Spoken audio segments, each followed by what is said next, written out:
গুড় দিয়ে এরকম সুন্দর পোয়া পিঠে আপনারা খুব সহজে তৈরি করতে পারবেন। অনেকে আছে এই পিঠে কিন্তু তৈরি করতে পারে না, আর গুড় দিয়ে তৈরি করতে গেলে কড়াইতে লেগে যায়। আজকে আমি খুব সহজে আপনাদের সেই টিপসগুলো দেখাবো যে কি করে আপনারা এই পোয়া পিঠেগুলো তৈরি করতে পারবেন। একদম কড়াইতে লাগবে না, আর এরকম সুন্দর পোয়া পিঠে হবে, আর সব পিঠেগুলো কিন্তু ফুলে উঠবে। নমস্কার বন্ধুরা, সাধনা কিচেন উইথ ভিলেজ ফুডে আপনাদের স্বাগত জানাই। আজ আমি তৈরি করব পোয়া পিঠে। পিঠেটাকে কিন্তু আমি একটু ছিঁড়ে দেখাচ্ছি। উপর দিয়ে মুচমুচে, আর ভেতরে দেখুন কতটা সুন্দর, আর অসংখ্য জালিতে ভর্তি। পিঠেগুলো কতটা সুন্দর হয়েছে আপনারা দেখেই বুঝতে পারছেন। আসুন পিঠেগুলো তৈরি করে নিই। এখানে আমি নিয়ে নিয়েছি নর্মাল আতপ চাল। এই চালটাকে আমি 1 ঘন্টা ভিজিয়ে রেখে দেব। এই চালটাকে আমি ধুয়ে 1 ঘন্টা ভিজিয়ে রেখেছিলাম। দেখুন চালটা খুব সুন্দরভাবে ভিজে গেছে। এইভাবে চালটা ভিজিয়ে রাখলে দেখুন এরকমভাবে চালটা ভেঙে যাবে। এবার চালটাকে আমি মিক্সারে দিয়ে পেস্ট করে নিয়ে আসবো। মিক্সার নিয়ে নিয়েছি, এর মধ্যে আমি দিয়ে দেবো চালটা।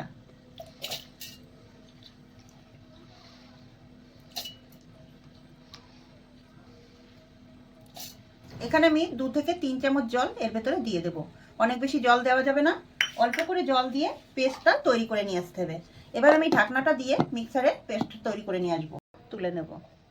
দেখুন কতটা সুন্দরভাবে পেস্টটা তৈরি হয়ে গেছে।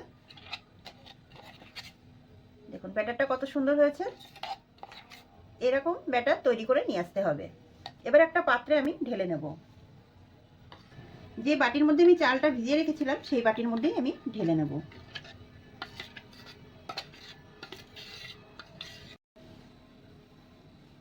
এখানে আমি 3 থেকে 4 চামচ জল নিয়ে নিয়েছি। এই জলটা আমি মিক্সার গ্রাইন্ডারে দিয়ে দেব, দিয়ে ধুয়ে এর ভেতরে দিয়ে দেবো, এর ভেতরে ঢেলে দেব।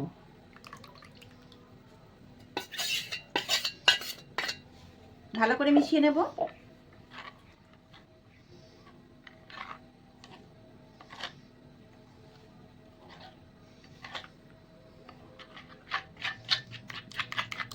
এক বাটি চালের গুঁড়োর মধ্যে এখানে আমি দিয়ে দেবো হাফ বাটি মতো ময়দা।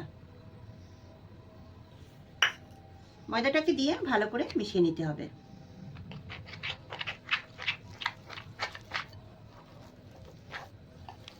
এর ভেতরে দিয়ে দেবো হাফ বাটি মতো জল, দিয়ে ভালো করে মিশিয়ে নেব।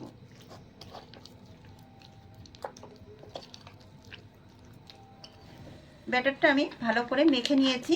এবার এটাকে আমি সাইডে রেখে দেব। এই পিঠেটা তৈরি করার জন্য আমার লাগবে গুড়। এখানে আমি গুড়টাকে ভেঙে নেব। এখানে একটা ছুরি নিয়ে নিয়েছি, ছুরি দিয়ে আমি গুড়টাকে এইভাবে ভেঙে নেব।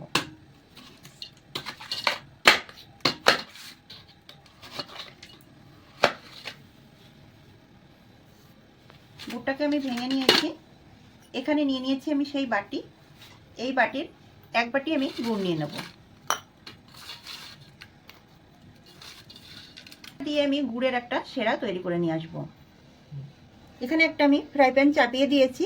এবার এর ভেতরে আমি দিয়ে দেবো গুড়। যে বাটির 1 বাটি আমি গুড় নিয়েছি সেই বাটির 1 বাটি এখানে আমি জল দিয়ে দেব। গুড়টাকে এখানে গালিয়ে নিতে হবে। দেখুন জাল হতে শুরু করেছে, আর গুড়টাকে অনেকটা গলে এসছে। আর একটুখানি জাল দিয়ে নেব। জাল দিয়ে ভালো করে গুড়ের একটা সিরাপ তৈরি করে নেব। দেখুন গুড়ের সিরাপটা তৈরি হয়ে গেছে। গুড়টা কিন্তু পুরোপুরিভাবে গলে গেছে। এবার আমি নামিয়ে নেব। গুড়ের সিরাপটাকে আমি বাটিতে ঢেলে নেব। এই গুড়ের সিরাপটা উষ্ণ গরম দিতে হবে যাতে হাতে সহ্য হয়।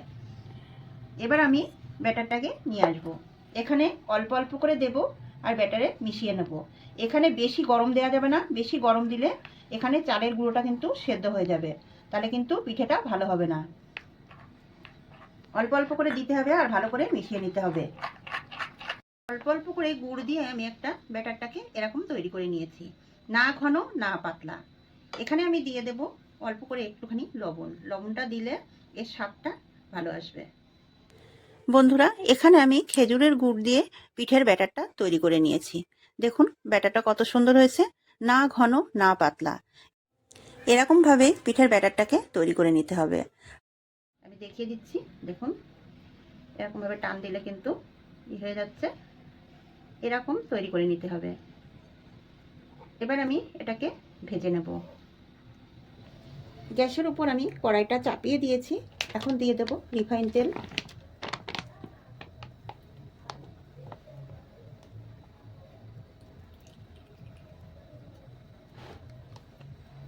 তেলটাকে ভালো করে গরম করে নিতে হবে।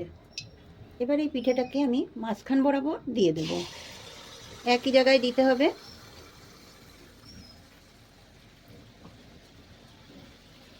এখানে দিয়ে নাড়াচাড়া দেওয়া যাবে না।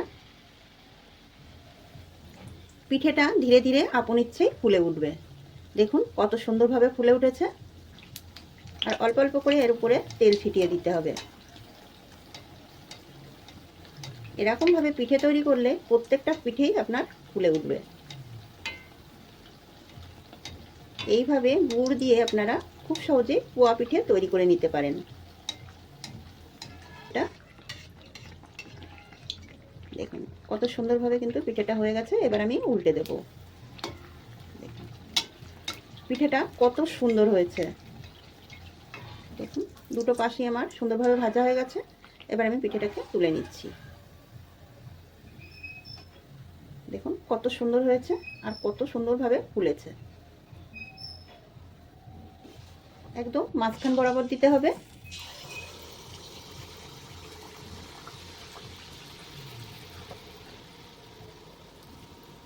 পিঠেটা দিয়ে একদম নাড়াচাড়া দেওয়া যাবে না।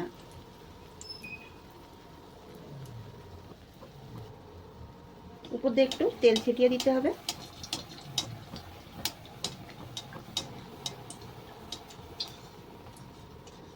এবার আমি উল্টে দেব।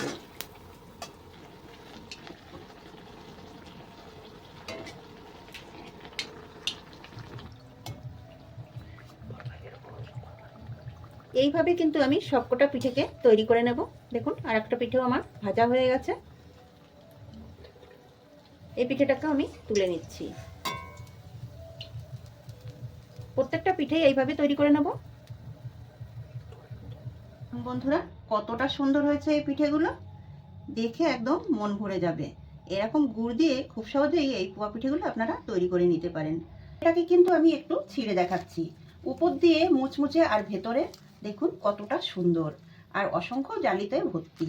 পিঠেগুলো কতটা সুন্দর হয়েছে আপনারা দেখেই বুঝতে পারছেন। বন্ধুরা রেসিপিটা যদি ভালো লাগে লাইক শেয়ার করে সাবস্ক্রাইব করে পাশে থাকবেন। ভালো থাকবেন, সুস্থ থাকবেন।